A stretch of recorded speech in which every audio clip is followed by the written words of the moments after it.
Assalamu alaikum, everyone, and I'd like to welcome everyone to another episode of the global voice of the Center for Muslim World Studies, Danish TV English news channel. And it's a very special occasion today because someone that I have been in email correspondence with for a very long time, whose work, without any exaggeration, has contributed immensely to the way people involved in the global justice movement, people involved in countering Islamophobia for Muslims throughout the world, has been so deeply inspirational and almost as a guidebook to kind of understanding the situation that we've been undergoing since 9/11 and maybe even before as well.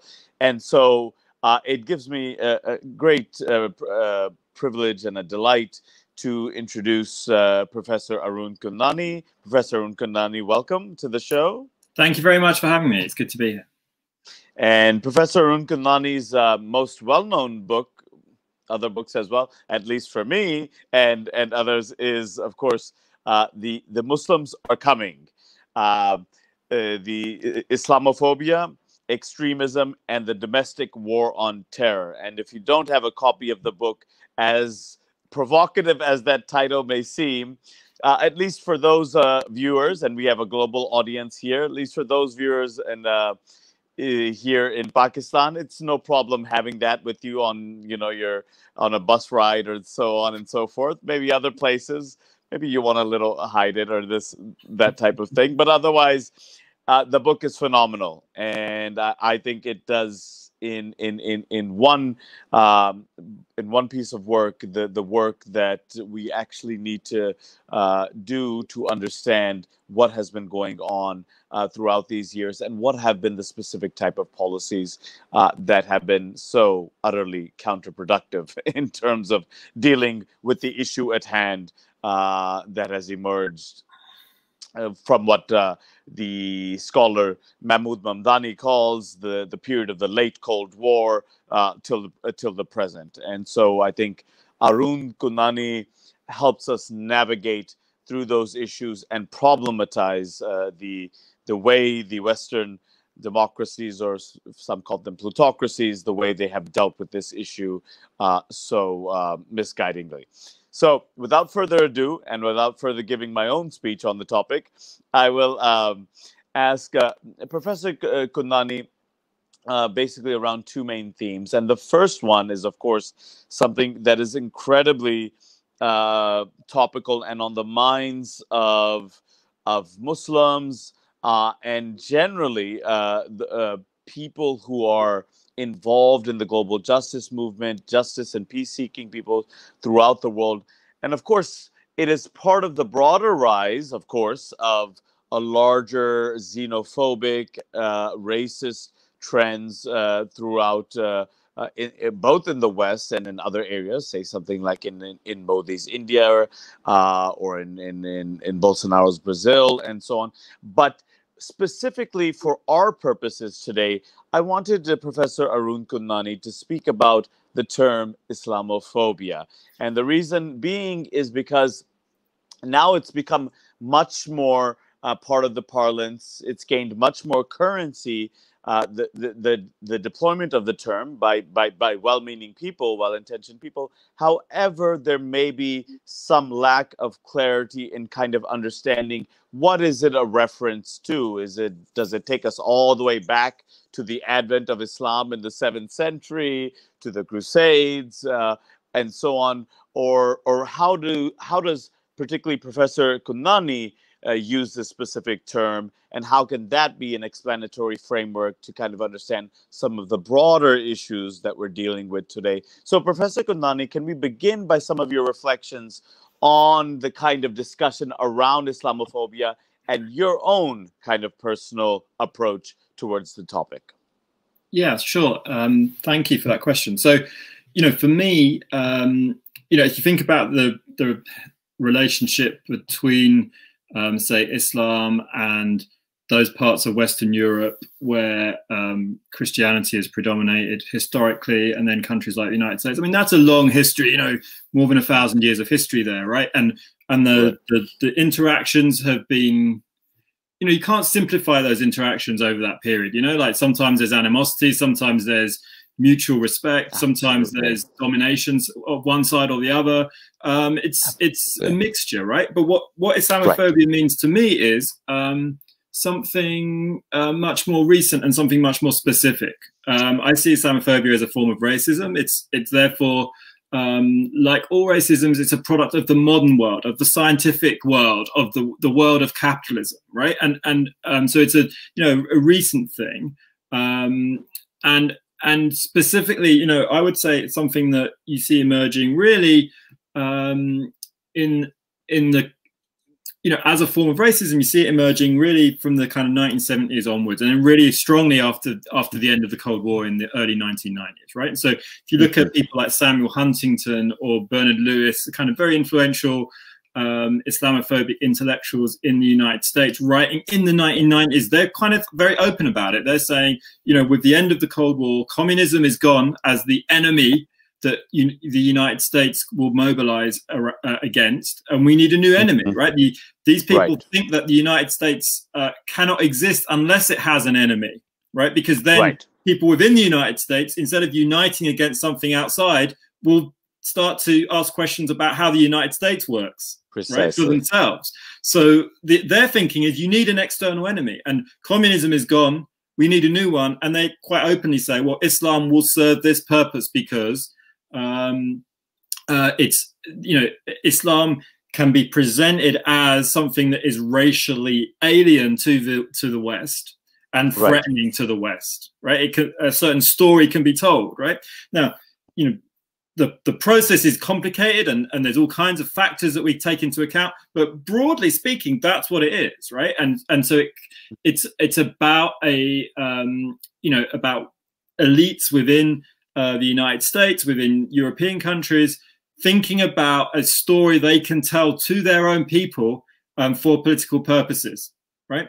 Yes. And it involves turning what is a religion into a race within that story, right? Right. Obviously, there are Muslims from every part of the world, and with every background, you can't define Islam as a race in itself, but you can tell a story in which you make Muslims into a race for a Western audience, right? That's and let me just stop you right there, Professor Kundnani.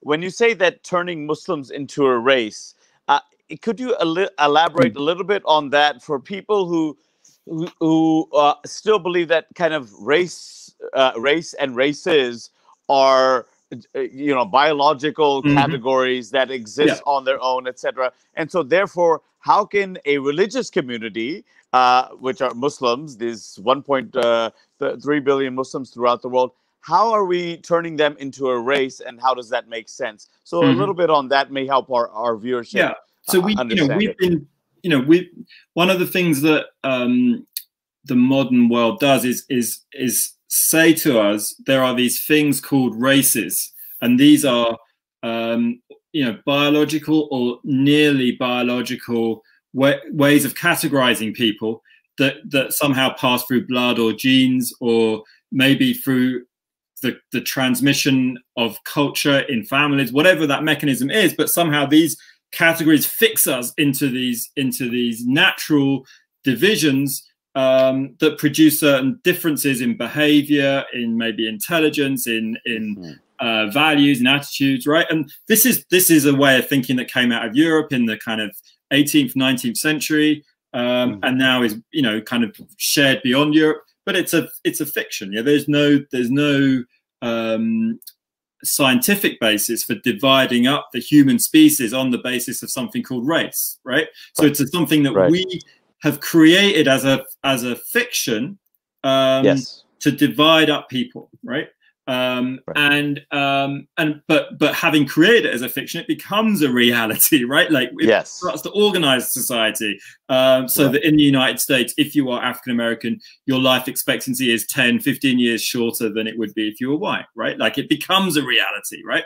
So when I say that Islam was made into a race, what I'm saying is that there is a social and political process that's happened in in Europe and in the United States over a period of decades, where a certain fiction is being created that says Muslims are bound by nature to behave in certain ways, right? Right. Muslims are bound by nature to have a propensity to violence, right? Right.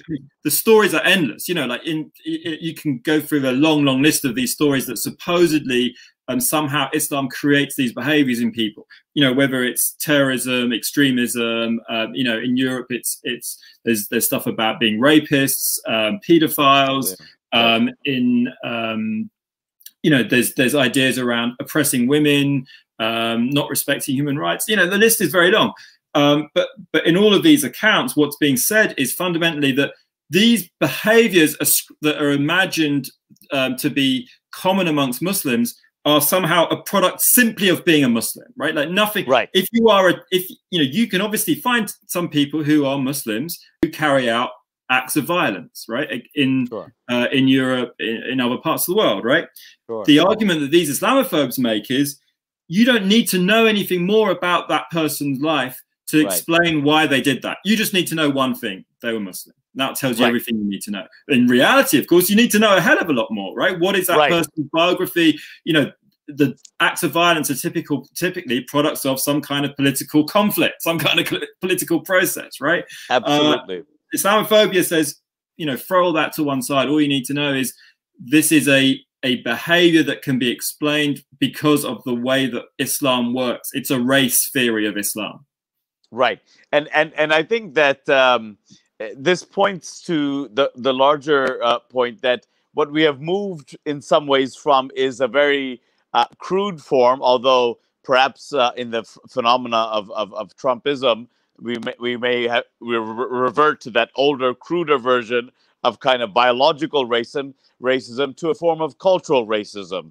That I think that, you know, other authors, someone say like Maxime Rodinson spoke about theologocentrism, the idea that, and this is something that I know you go into very well, that Muslim theology or Muslim religion and the culture of Islam is the cause of Muslim terrorism, Muslim violence, and so on. Mahmoud Mamdani's, of course, famous chapter on culture talk. But I think, and this is not in any way to say that just because you're here that you have done it the best, but certainly your work makes it incredibly clear about how the kind of empirical studies and all of this on this question between the relationship between Muslim theology, Muslim ideology, and violence and terrorism is more or less empirically inaccurate, to put it mildly, bogus to put it, you know, at best. And so if you could speak on that, right? You don't have to mince your words, right? There's been junk science, right? It's junk science, right?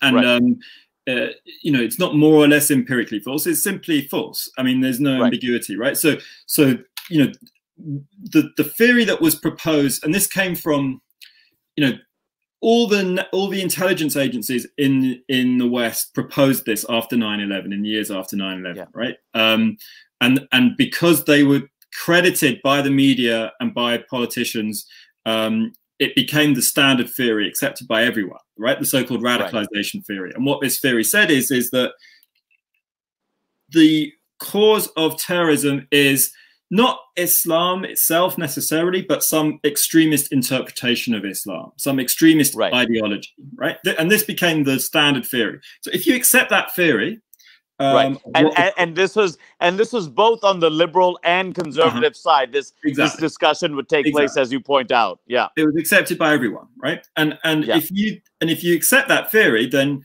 how do you stop terrorism? Well, you stop the ideology, right? That's the root cause of terrorism, if you believe this theory. And so how do you stop an ideology? Ideology just means the ideas that are in people's heads. Well, that means you have to impose restrictions on people's civil liberties, right? You have to say, you can't say that.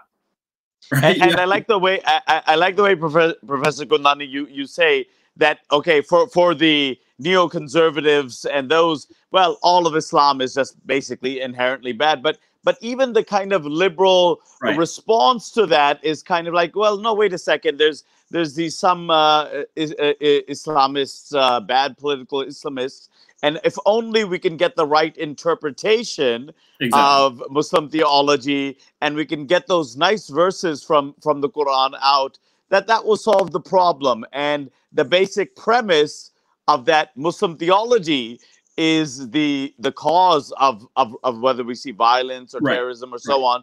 That's not questioned at all. I love the way you put that. Yeah.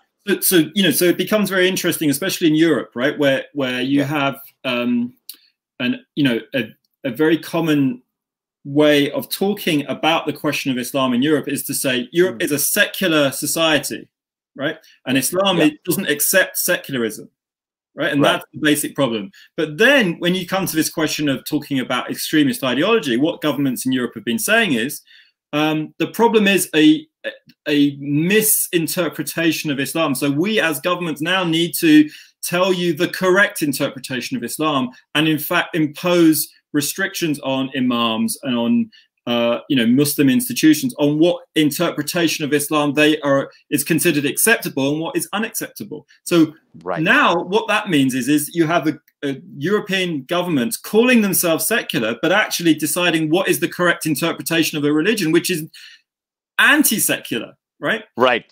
So absolutely. There is some contradictions that come up here that are very revealing, right? And so as I always point out, Professor Kundnani, I mean the US government, of course, and constitutionally, this whole kind of notion of the separation of church and state, of religion and state, and the non-establishment cause, all of these. And so we really look at it as, okay, well, it will not interfere in kind of religion in that sense, whether that's true or not historically is a separate issue. But in our presence over the past period of the war on terror, we have seen literally not just the US government, the British government, other governments, the German government, invest billions of dollars in trying to forge a type of Islam that is compatible with the needs of Western foreign policy, effectively. Right. Exactly. So the hypocrisy and the contradictions and the double standards in that are just too clear. Absolutely, absolutely, and it all rests on this bogus theory, right? The radicalization theory. Yes. And as well as the billions of euros and dollars and pounds, as you say, that have been spent to try and create a kind of pro-Western officially supported Islam in the West. There's also been huge amounts of money spent on supporting academic research and scientific research to try to prove the radicalization theory, right? There's been no shortage of funds for academics or think tanks who want to try and find evidence for this theory, right? Is there a correlation, as between extremist ideology and acts of violence, right? And it turns out there isn't. And and despite all this money, they've not been able to find the evidence to prove their theory, right? And you mentioned some of the signs or stages that they see within this process of seeing a Muslim being so-called radicalized, which are to us may seem humorous, but of course these have been very dangerous and tragic tactics that have been used. Yeah. So so in New York, the New York Police Department developed an account of what it considered to be the indicators of radicalization, and what it said is there's 4 stages that you go through. Stage 1, you're just a regular Muslim living in New York City. The last stage, stage 4, you're a terrorist, and then stages 2 and 3, there's supposedly these indicators that you're on this process. What's on those indicators? Things like giving up smoking, right? So, I say to Muslims in New York City, don't give up smoking, because it's much healthier for you to carry on smoking, right? Because the police department considers that a sign that you're becoming a terrorist, right? Things, what they describe as wearing traditional Islamic clothing, growing a beard, these are considered signs of radicalization. In the UK, there's something called the Prevent policy, which requires everyone who works in the public services, so teachers, doctors, youth workers, anyone who provides some kind of public service, these people have to have training in the so-called indicators of radicalization, so that when they're working, especially with young Muslims, they can look out for these supposed signs of radicalization and then report that to the authorities. So you end up with situations where, you know, children in nursery schools, that means children who are 4 years old, are being reported to the authorities because maybe they drew something that looks a little bit violent in, you know, which is what 4-year-old kids do. You know, this is the craziness that we've got to, right? Where we've institutionalized these Islamophobic logics, and absolutely, you know, absolutely. And I love the way that you have often mentioned, because it's one of my favorite movies, the movie Minority Report, and the way that kind of that is an analog to the way that this whole radicalization theory has unfolded. Could you mention a little bit about that? Maybe the movie, the plot itself, what it was trying to do in the movie, and it eventually failed to do, and in some ways how analogous it is to what we are seeing today with the radicalization theory. So in the movie Minority Report, which I think came out in maybe 2002, it's a Steven Spielberg film. The premise of the film is that in the future there are the police have these three women who are called precogs, who somehow have this ability to see into the future, and so they can see crimes that are going to happen in the future but haven't happened yet, and so then the police can go and arrest people before they've committed the crime for which they're going to be prosecuted. Right? It becomes possible to do that kind of preemptive policing if you genuinely have a way to see into the future, right? And in the film, you know, what happens is that one of the police officers finds out that he is going to commit a murder in the future, or seems to, and obviously that screws the whole system, and you know you can imagine the ending, right? But in the real world, of course, we don't have the ability to see into the future. Right? That's not something that is in our human capacities. So you know, but what's happened is that with these radicalization theories, police departments have been able to persuade us that they can see into the future, because they think that they have this scientific accuracy in the theory that says, well, if you're in stage 3 of the radicalization process, you know, we know that you aren't a terrorist yet, but you're going to be. Right? You've grown a beard, you know, you're wearing this kind of clothing, you've joined this mosque. That means, you know, you're ticking all the boxes right now. You're not breaking any laws, but you're going to in the future. So what are we going to do then? We might not be able to arrest you and prosecute you for terrorism because you're in stage 3. You haven't become a terrorist, but we can do other things to you, to harm you. Maybe if you're a foreign national, we can deport you. Maybe we can find a way to entrap you. You know, and these are the kinds of things that happen, right? And so it's an idea of you know, of preemptive policing, right? And it's a very dangerous idea because it involves essentially prosecuting people for things they haven't done yet. Absolutely, absolutely. And just to hit it home one more time, Professor Kundnani, going back to the topic of Islamophobia, which you very correctly define as a form of anti-Muslim structural racism that has certainly accompanied the entire enterprise of the global war on terrorism. One of the things that I see as incredibly compelling to back this up is that the idea that needs to be repeated time and time again to people is that the enormous toll that this has taken on Muslim lives throughout the world. I mean, just the body count of the invasions of Muslims' lands and so on, that in some ways, that just like old colonial times, this cannot take place without an incredible level of dehumanizing the other, which is part and parcel of Islamophobia. Exactly. So, I mean, we don't know the numbers for sure, right? I mean, I think we have some estimates, but you know, if you look at there's something called the Watson Institute at Brown University in the United States. They've done some work on this to try and estimate the numbers.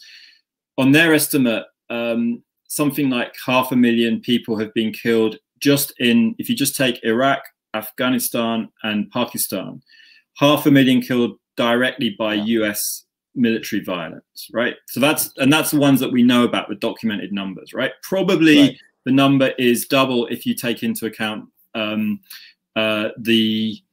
not just the result of direct military actions, but the indirect consequences that follow from that. So if you know, in Iraq, you know, for every person who's directly killed by the US military, there'll be someone else who's killed because of malnutrition, or the destruction of infrastructure that comes with that war, right? So probably we're looking at, in those 3 countries, you know, forget for the moment the other countries where the US has also fought wars, like Libya, Somalia, Yemen, and so forth, right? But just in those 3 countries, Iraq, Afghanistan, and Pakistan, you know, 1 million people killed, right? In acts of violence that are not, you know, these are wars that are illegal in every sense. They are completely unjustified. They have no basis, right? They're pure acts of aggression. So, you know, when we think about that number, and not even mentioning the more than 10 million, the refugee crisis that has been created from these, right, and then the refugees as well, and so if you think about, you know, especially in Europe, I think there's a sort of sense of you know, a history of genocides and of mass incidents of state violence, right? Violence carried out by governments, by nation states, that, you know, that people feel is important to commemorate, right? So obviously the Nazi genocide of Jews, it stands out, but then also you might think of, you know, Armenia in the early 20th century, you might think of Rwanda in the 1990s, you know, we now need to add the war on terror to that list, right? That's right. To say, you know, there was a genocidal series of wars carried out by the United States and allies like the United Kingdom, that resulted in 1 million people killed, something like the same number in Rwanda, right? And this was pure aggression, motivated and made possible, as you say, by the dehumanization of the people in those countries, right? And they were dehumanized as Muslims. It was Islam and Muslimness that was dehumanized, right? Without that, these wars wouldn't have been possible. I mean, the United States, you know, if you're going to mobilize a whole country like the United States to carry out that kind of violence and take the lives of 1 million fellow human beings, that's only possible if you tell the people in that country who are paying for that violence and, you know, and as recruits to the military actually carrying it out, it's only possible for that to happen if you tell your people a story about why it's absolutely crucial for this violence to take place, right? And what is the story that the United States told its own people? It said, Muslims are the scariest thing you can imagine, right? They are fanatics. They are extremists. They are hardwired for violence. Unless we kill them first, they will kill us. Precisely. That was the story. That was the racist story that was told, right? That resulted in 1 million deaths. Exactly the same logic as the story that the Nazis told Germans about Jews. Exactly the same story that the Hutus told, you know, in Rwanda about Tutsis and so forth, right? It's the same thing. And it's colonial origins with the white man's burden, the civilizing mission, and so on. Absolutely. And we haven't even begun. Go ahead. Yeah. Sure. Yeah. No, I was just going to say that Professor Kundnani, we've spoken a little bit on, in fact, quite extensively on the complete shortcomings of this, the radicalization theory. We have, of course, another term that has entered not only within the Western plutocracies, but also within a variety of Muslim majority contexts. And that is the term of the CVE programs, countering violent extremism programs. Now, is there some distinction between the standard kind of radicalization theory, or at least is that what it rests upon? And what I wanted you to do is kind of very quickly just mention some of the shortcomings of that approach, the limitations of that approach, and what in fact, how counterproductive that is in terms of when they say that we want to build kind of some type of rapport with the Muslim community, Muslim leaders, etc. What exactly is going on there that is actually not so straightforwardly in the sense that they want to convey it? Yeah. So if you think back, I mean, I think it's worth just spending a minute on the history here, right? So if you think back to, as we were just talking about, the war in Iraq, right, in 2003. Now, in fact, the United States is defeated in Iraq, right? I mean, we don't mention it here, but that's what happened. The United States was defeated, and it was unable to even unite the Western countries around fighting that war because France and Germany, as you remember, didn't want to have anything to do with it, although behind the scenes they did have a little to do with it, but officially they weren't part of it, right? So after that, the strategy, the sort of strategy of the George W. Bush White House of just, fighting wars to topple these regimes was discredited, right? So they needed to come up with another strategy. And the strategy they came up with was what they called a strategy against violent extremism. What they said is, we won't be able to win these battles that we're trying to fight just by force alone. We can't win it just by military means. We also need to win it by ideological means. And the phrase that then you hear always is, we need to not only do the shock and awe. That was the phrase used to describe the bombing of Baghdad. But we also need the hearts and minds, right? We need to be able to win over people, right? And so the idea was to develop an ideological campaign around the world that would separate what they would call the extremists from the moderates amongst Muslims, right?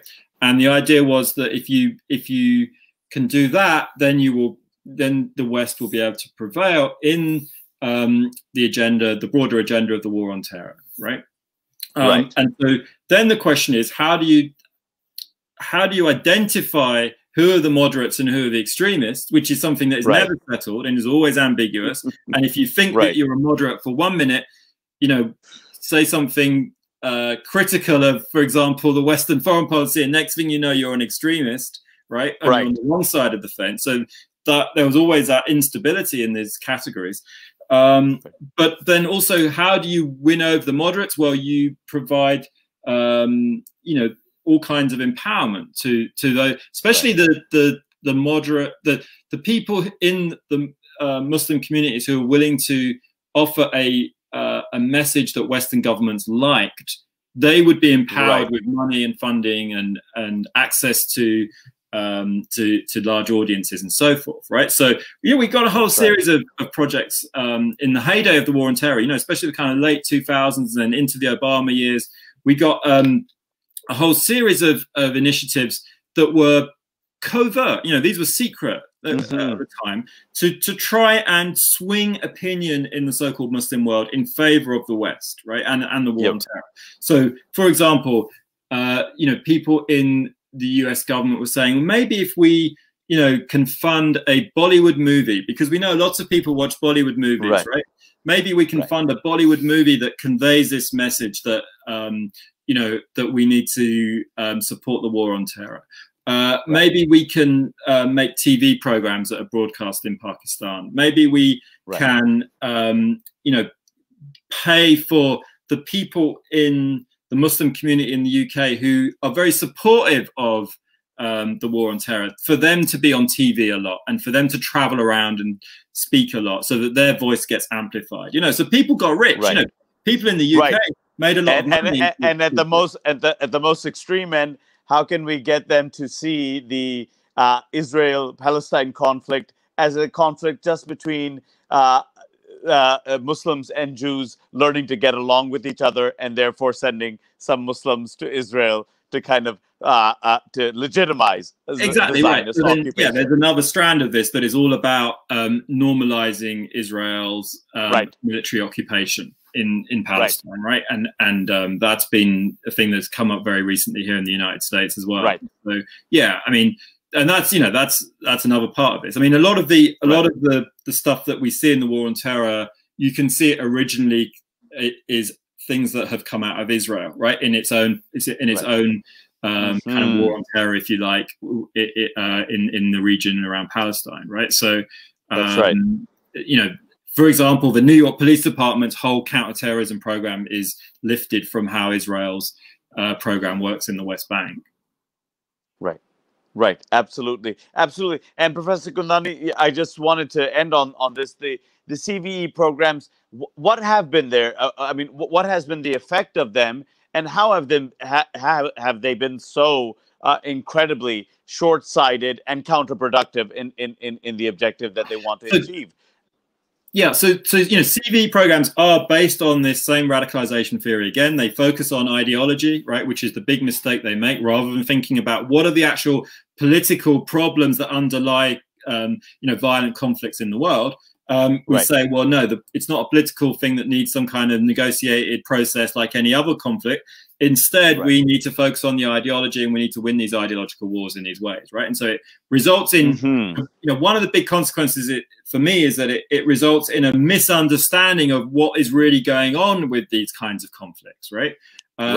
Second thing is it involves mass surveillance, because if you start with this idea that we need to distinguish the moderates from the extremists, well, you need to know what every Muslim is saying and thinking in order to know which ones are the moderates and which ones are the extremists, right? And so you know, it justifies elaborate surveillance programs, which is what we've seen in Europe and in the United States. And then, you know, all kinds of... And of course, this moderate and extremist, these categories are almost meaningless, except for in probably the most meaning that they carry is in the realm of politics, is in the realm of, are you a depoliticized, passive Muslim willing to accept the demands of Western foreign policy, or are you not?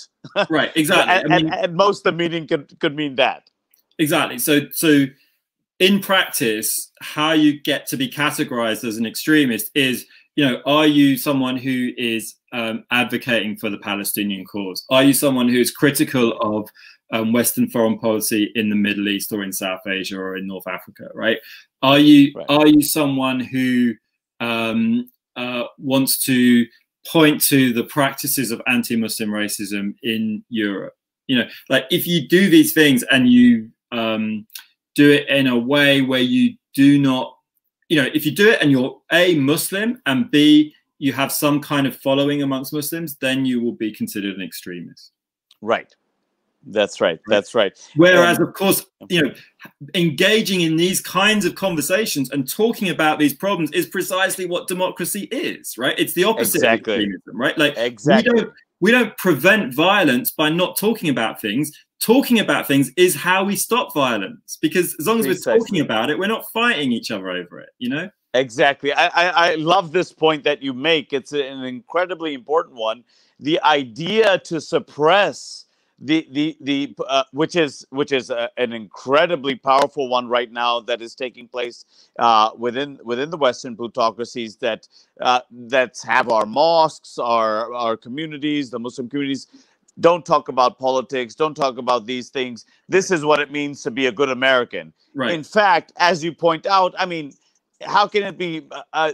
It's in fact the exact opposite. In fact, to discuss these issues, I mean, if you want to read the Constitution and so on, and all of that thing, is actually the only way to actually flesh out these issues and have a civil discourse that can advance, you know, a discussion, disagreement, debate in a legitimate way, rather than the type of repressive measures that would probably induce a few individuals to then carry out some type of a violent act. I think that's a great point you make. That's exactly right. And, you know, these kind of contradictions are exactly what it feels like to be targeted by racism, right? Like racism always works that way, where it says, oh, these people are refusing to participate in democracy. So then you start to have Muslims standing in elections and suddenly, oh no, Muslims are infiltrating the system, right? You can't win no matter what you do. And that's how you know that you're dealing with something called racism, right? Because it sets up these traps. You can never actually... you know, the danger is to think that you need to play their game to win. You need what Muslim communities in Europe need to do is to like every struggle of peoples who've experienced racism, you know, what has always been the important point here is define who you are first. Right. Don't allow yourself to be defined by people who are racist towards you and follow their rules of who you are. Define yourself first, and from that basis, then mobilize and organize to assert your democratic rights, to assert your human rights. That's always, you know, the first step. Absolutely. And Professor Kundnani, if we can end on, and I hope you do remember, because I loved it very much. I knew of it before, but I was recalled to that statement by Martin Luther King in Birmingham jail, when he expressed before entering jail and getting these messages from many of the white liberals who wanted to ally with the larger civil rights movement, but were increasingly starting to perceive him as an extremist. Mm-hmm. I'm wondering if you can remind us of kind of what he said from jail on this term when he was increasingly being identified as an extremist. So he's being accused of being an extremist, and so he says at first he's distressed that and perhaps who Martin Luther King Jr. was, just in case for our viewership. Yeah, sure. So Martin Luther King was, you know, a leader who came out of the black struggle in the southern states of the United States in the 1950s, struggling against what was called Jim Crow segregation, which meant black people at that time, you know, in the South couldn't vote. They were forced to segregate from white people in public life and so forth, right? And that regime of inequality was maintained through extreme violence. So Martin Luther King was, one of the leaders of the movement to challenge that system of racism. And at one point he was arrested other Christian leaders. He was he's a reverend. He's a Christian leader. Yes. Other Christian leaders wrote to him and said they felt that the strategies he was using to challenge that racism were extremist strategies, because what he was doing was civil disobedience. You know, he'd become familiar with Gandhi's techniques against British colonialism and was using the same technique. So being arrested was part of the tactics that he was using, right? That's why he was arrested. So when he read these letters from other Christian leaders saying that you're becoming an extremist, he was at first distressed, but then he said, actually, there's no shame in being an extremist for peace and for justice, right? And and you know what I like about that is that it shows that the term extremist is ultimately a political term, right? It's a term that is used always as an accusation against someone else who you disagree with, right? Right. And in itself, it's a meaningless term because, you know, wait a few years later, you know, this is the late 1950s. 10 years later, people are rushing to Martin Luther King and saying, please be the leader that speaks for black people, because there's these other people who are extremists like Malcolm X who are much more scary. And the Black Panther Party were much more scary. If only there was, you know, if only everyone followed Martin Luther King, the moderate, we'd be okay, right? Yesterday's extremist becomes today's moderate and vice versa. It just depends on the political context, right? So these are meaningless. That's a beautiful way to put it. Exactly. Professor Kundnani, unfortunately, we're out of time, but this was a tour de force interview in the amount of time that we had with you. I think I want to apologize for picking your brain on kind of the topics that I'm familiar with reading, not just your book, but the vast corpus of literature that you've written on these subjects and that I've learned an incredible amount from. So I really wanted to thank you for joining us today, for joining our viewership today, and for leaving us with these incredibly insightful remarks of yours. So thank you, Professor Kundnani, for joining us today. Thank you very much for having me, and it's really good to know that that you know my work's been of use to you. So thank you. Thanks, Professor Kundnani. You take care. Bye-bye. And you. Bye.